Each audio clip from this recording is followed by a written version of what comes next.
adult patterns and structures, adult emphasis on performance and achievement, adult dress, adult language, adult patterns of media consumption. And of course, this is always the way, we turn around and blame the kids. Not their fault. They can read the signs as well as anybody. They live in an adult-dominated society, and anything of value is reserved for adulthood. Elders and children, they get the scraps. That's how it goes. So children respond with adultified behavior. Elders respond with adultified behavior. One of the most painful forms of this adultified elder behavior is the insistence on remaining in one's own private dwelling no matter what. And I can tell you, my medical practice, we did adult protective home visits for about 10 years. I'll show you some aging in place. People were cold, lonely, malnourished, isolated, afraid. And the reason they stayed is because to leave their home represented the ultimate failure. Now I've got a kind of newsflash. Aging is a team sport. Human beings were never meant to age alone. It's not normal. It's not right. Aging is a social, cultural construct, and elders are valuable within a community. When elders are separated or isolated from community, people start to think of them as sort of expensive luxuries. Yeah, the budget for the old people. You go to the county board of supervisors, most of them are over 70 and they're all complaining about them. Because when you live in a culture that alienates elders and elderhood, you can only see the costs and you're blind to the value. So let me bring it around to a few concrete things. We have 18 minutes left together.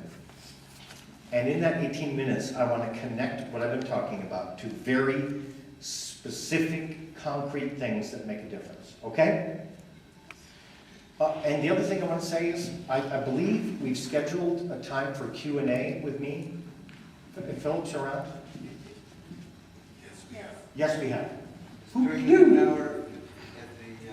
What time is it? During lunch. During lunch. Okay, so I'll do Q&A then. So I'm going to talk for 18 minutes. Then I'm setting you free, and we'll have lunch, and I'll do some Q&A during lunch. It'll be fun. Okay, so let's be specific.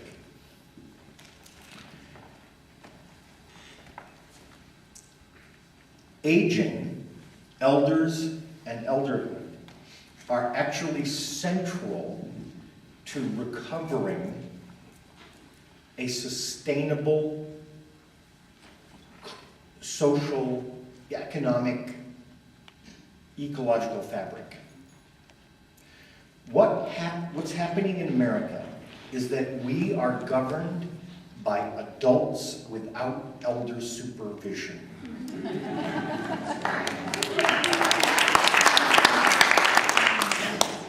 It isn't just among Native American peoples, but indigenous peoples all around the world.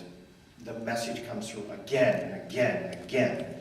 The elders have influence over the adults. They serve as a check on the adults. By and large, and in most cases, there are exceptions, it could be another lecture, but mostly the elders don't rule or govern. Mostly they have a voice and they have influence. I'll give one example that actually comes from where I live. the Iroquois Confederacy actually kept peace on the land where I live for 700 years, which is a pretty good record when you think about it. And actually, the peace of the Confederacy actually ended with the arrival of the Europeans. That's a whole nother story. However, one of the things you learn if you look at the governance of the Iroquois Confederacy is that the chiefs, the chiefs were men who ruled over the tribes, were selected by the clan mothers. Now just think, you want to be chief, but the clan mothers they're the ones who have to give you the thumbs up. That, over 700 years, leads you to a series of leaders who are less likely to make war on the neighbor. You following me? My point is, aging is so often thought of as a separate issue. Separate government programs, separate offices, separate buildings. A tremendous kind of segregation of older people, when in fact, aging, elders, longevity, elderhood, wisdom, lived experience, are all actually very central to unlocking the puzzles that we have, that we need to sort out.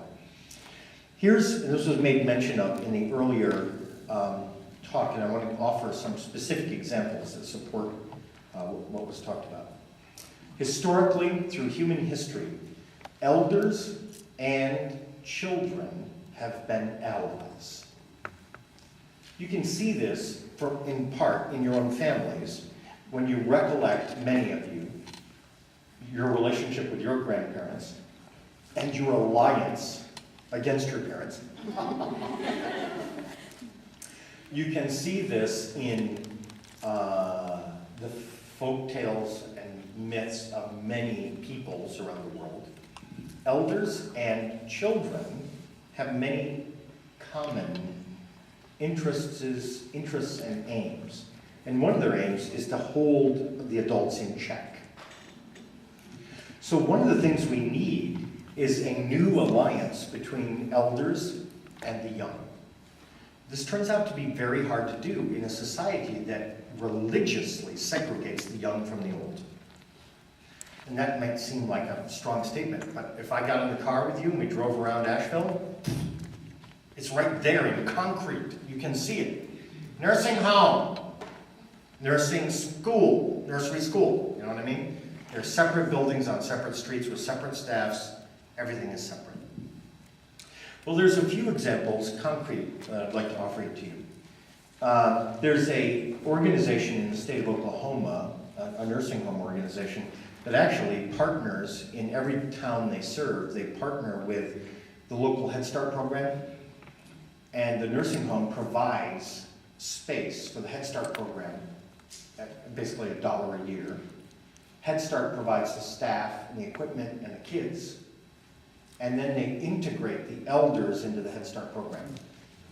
So when these kids go to Head Start, they spend the day with kids and elders. And in fact, many people sort of appreciate this, when they've studied social skills of kids in regular Head Start and kids in elder Head Start, the social skills of the kids in the elder version are much advanced over the social skills of the kids in regular Head Start. Why? Because that's what elders do, and they're really good at it. They've been doing it for a long time. Many people in this audience learned most of the important things about how to live and treat people from old people. I did. So we can recapitulate that. There's another program called Generations of Hope in Indiana, where a woman who actually cared very passionately about at-risk youth, preteens and teens.